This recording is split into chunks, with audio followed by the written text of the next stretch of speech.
السلام علیکم ورحمۃ اللہ وبرکاتہ۔ اعوذ باللہ من الشیطان الرجیم، بسم اللہ الرحمن الرحیم۔ انما الحیاۃ الدنیا لعب ولہو وَإِن تُؤْمِنُوا وَتَتَّقُوا يُؤْتِكُمْ أُجُورَكُمْ وَلَا يَسْأَلْكُمْ أَمْوَالَكُمْ۔ صدق اللہ العلی العظیم۔ اللہم صلی علی سیدنا ومولانا محمد النبی الأمی وعلى آلہ واصحابہ وبارک وسلم وصلی علیہ۔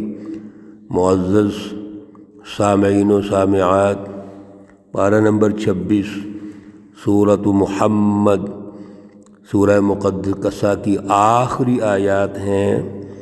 آیت مقدسہ نمبر 36، 37 اور 38 ہے۔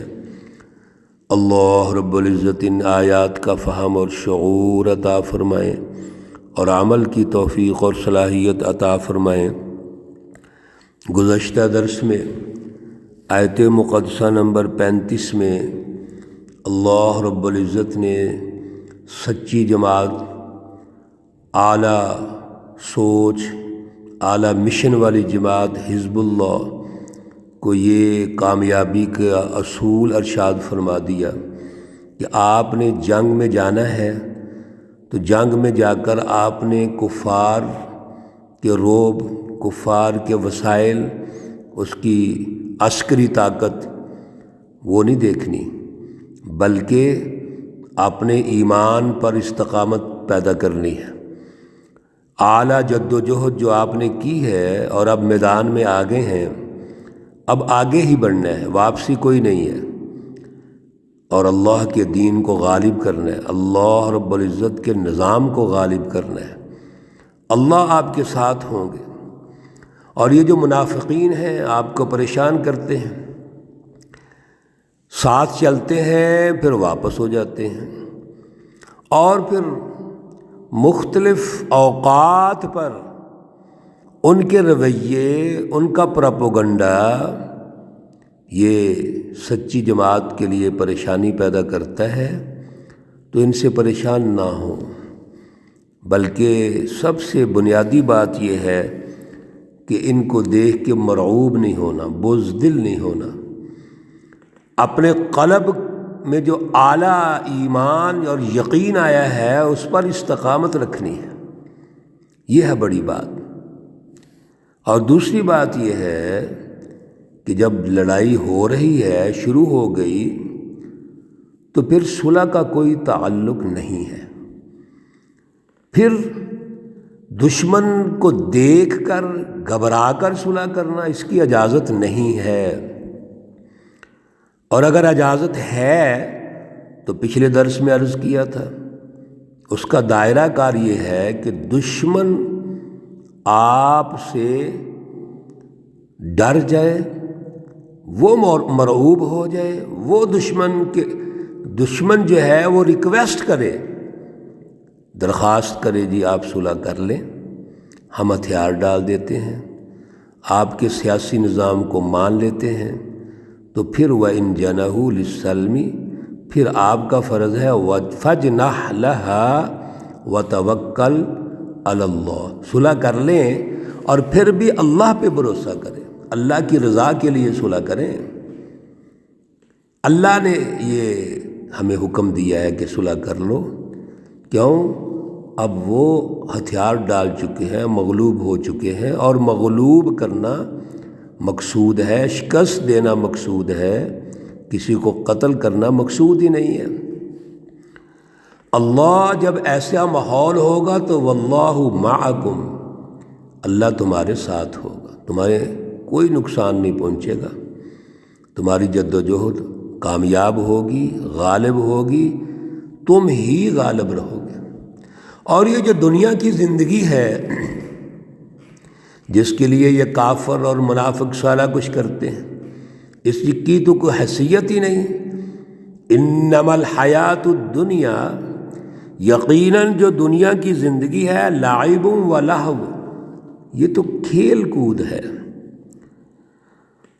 اس دنیا کی زندگی کا کیا کہنا؟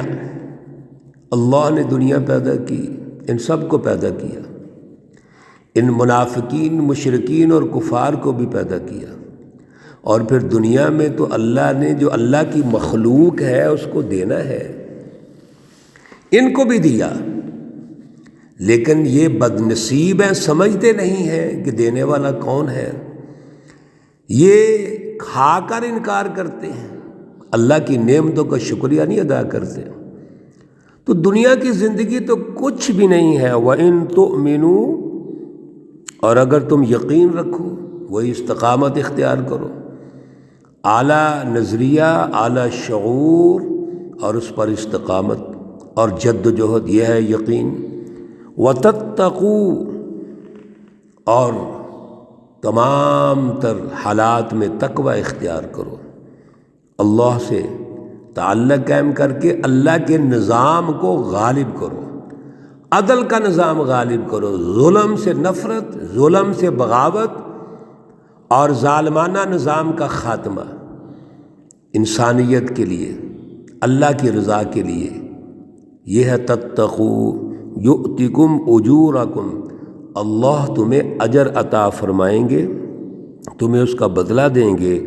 ولا یسألکم اموالکم، اور اللہ تم سے تمہارے مال طلب نہیں کرتے۔ اللہ رب العزت کو مال کی کیا ضرورت ہے؟ ہاں، ہم اللہ کی رضا کے لیے اللہ کے حکم پر خرچ کرتے ہیں تو وہ تو اللہ کی رضا ہے، اللہ اور دے دیتے ہیں، کئی گنا ہمارا مال بڑھا دیتے ہیں، اس لیے اللہ کو کوئی مال کی ضرورت تو نہیں۔ ان یسألکموہا فیحفکم، اگر مانگے تم سے وہ مال، فیحفکم، پھر تم کو تنگ کرے، تب خلو، تم بخل کرو گے، ویخرج اضغانکم، اور ظاہر کر دے گا تمہارے دل کی تنگیاں۔ تو اللہ تو یہ نہیں چاہتے کہ تم سے سارا مال لے لیں، لیکن جب اللہ کا حکم آ جائے تو پھر اپنی جان، مال، سب کچھ قربان کرنا ہے۔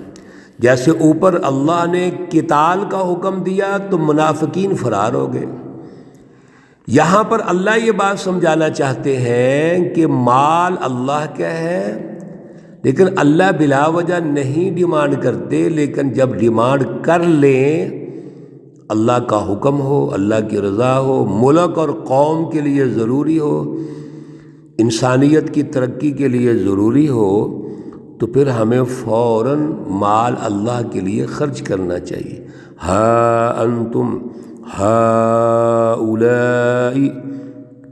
سنتے ہو، غور کرتے ہو، تم لوگ، تم کو بلاتے ہیں، تدعون، بلاتے ہیں، لتنفقوا فی سبیل اللہ، کہ خرچ کرو اللہ کے راستے میں۔ اللہ کے راستے میں خرچ کرنے کے لیے اللہ دعوت دیتے ہیں، یہاں مالی قربانی ہے۔ میرے عزیزو، دو ہی قربانیاں مشکل ہیں، مال کی اور جان کی۔ یہ دونوں قربانیاں اللہ مانگ رہے ہیں، آزما رہے ہیں، اور سچی جماعت کا معیار یہ ہے کہ یہ دونوں قربانیاں اللہ کے لیے دیتے ہیں، جبکہ منافقین کیا کرتے ہیں؟ فَمِنْكُمْ مَنْ يَبْخَلْ، تم میں سے بعض لوگ بخل کرتے ہیں۔ وَمَنْ يَبْخَلْ فَإِنَّمَا يَبْخَلُ عَنْ نَفْسِهِ، جو بھی بخل کرے گا تو وہ اپنے لیے بخل کرے گا، اپنا نقصان کرے گا۔ اللہ کے راستے میں تم غور نہیں کرتے، خرچ کیوں نہیں کرتے؟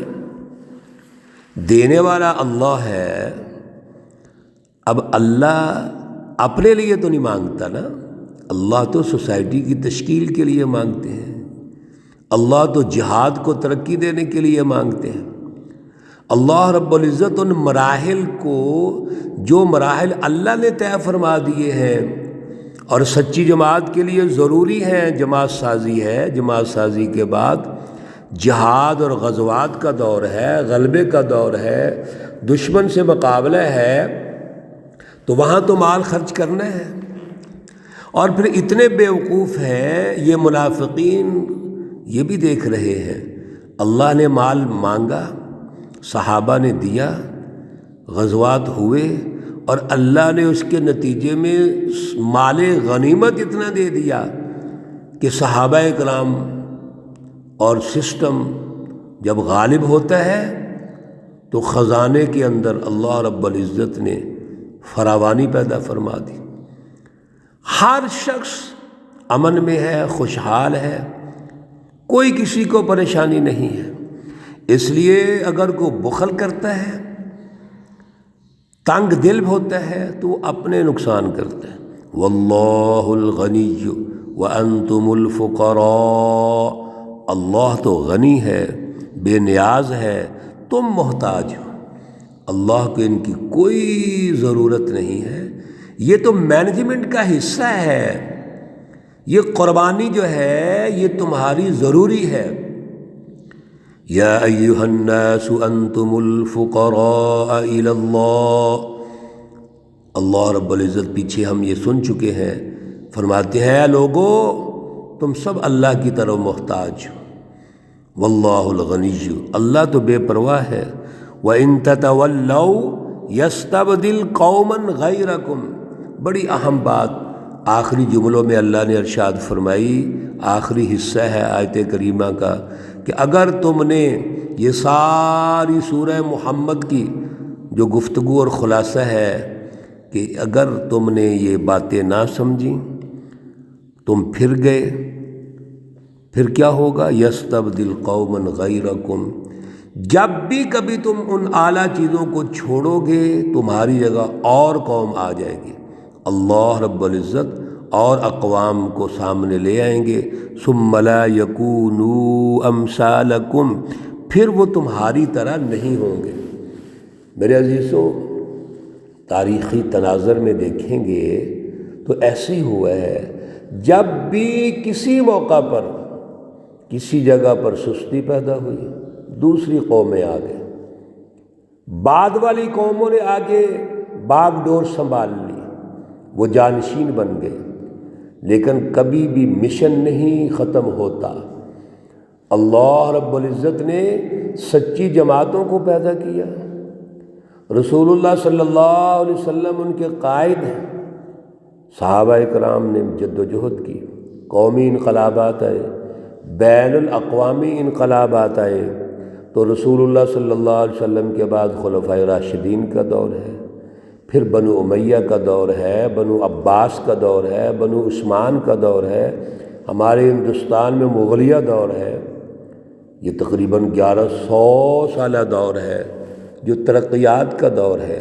جب ایک قوم میں سستی پیدا ہوئی یا اس دور کے تقاضوں کو نہیں سمجھا تو نئی قوم آ گئی، اور اگر کوئی مقابلہ ہو گیا، دشمن آ گیا، دشمن مقابلے میں آ گیا، تو اللہ نے پھر سچی جماعت کو اٹھایا اور دشمن کو شکست دے دی۔ آج بھی ایسے ہی ہے، آج بھی دنیا میں دشمن غالب ہے۔ یہ پورا جو سامراجی بلاگ ہے یہ پوری انسانیت کو تباہ کر رہا ہے، ان کے وسائل پر ڈاکے ڈال رہا ہے، ان کے حقوق پہ ڈاکے ڈال رہا ہے، اور سب سے بڑی بات یاد رکھیے، اللہ کی پہچان ختم ہو گئی، اللہ کی رضا ختم ہو گئی، اللہ کا قرب ختم ہو گیا، اور برکات اور رحمتیں اللہ کی اٹھ گئی۔ ان کو سوچئے، ان پہ توجہ کیجئے، غور و فکر کیجئے، اور پھر سوالات بنائیے کہ کیسے یہ مراحل طے ہوں گے۔ اللہ آسانیاں پیدا فرمائے، اللہ ہمیں سچی جماعت سے وابستہ فرمائے، جھوٹی جماعتوں سے اللہ دور رکھے، اور ہماری اعلیٰ جد و جہد ہونی چاہیے۔ اللہ رب العزت تمام بیماروں کو شفائے کاملہ عاجلہ مستمرہ عطا فرمائے۔ اللہ رب العزت تمام مرحومین و مرحومات کو جنت الفردوس میں اعلیٰ مقام عطا فرمائے۔ دعا میں شامل ہو کے آمین کہا کیجیے۔ سب انسانیت کے لیے، رشتہ داروں، عزیزوں، دوستوں کے لیے دعا کیجیے۔ ربنا تقبل منا انك انت السميع العليم وتب علينا انك انت التواب الرحيم وصلى الله تعالى على النبي الأمي محمد وعلى آله وأصحابه أجمعين برحمتك يا أرحم الراحمين۔ السلام علیکم ورحمۃ اللہ وبرکاتہ۔